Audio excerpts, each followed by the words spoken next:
Ksiang jong ke Hnlc iba asaron bela ila penpau ya ke Ngeit Skhem ba ke Jingiakren Iasuk kan ya bait syakmat walada unong penyekren Iasuk uba Kongsan u Dr. AK Mishra u bunkam iba abla ila ong syu bawat ha ke jing bunkam jong Dr. Mishra uju pelaj por na ke benta ke Jingiakren kaseng Hnlc ke kwa banyo pelong biang saksisien ke Jingiakren Iasuk kham hadien aba kelipat bahatu ke Jingiakren Iasuk kan kut no mentau snem iba abla ha ke jubab jong i ila penpau ya ke Ngeit ba on sala ban Pyndep ya bun kimat ya kren Iasuk ki ba Kongsan hau news nam ila pensyai ba leksie onom la ban Pyndep lut ya baro ki Jingiakren Henry la ong ba ka soka pdeng ka soka jela ba ka seng Hnlc ki le kat bala ban poino sha ka Iasuk ha ka sien ka bakhat do.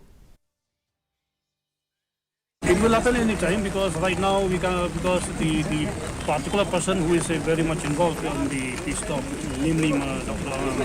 Master AK Mishra, his schedule is tight. So, in spite of being busy schedule by Master AK Mishra, he still make time to come, and with the right opportunity that he might get and stakeholder from state government also make it, then we will be having soon another round.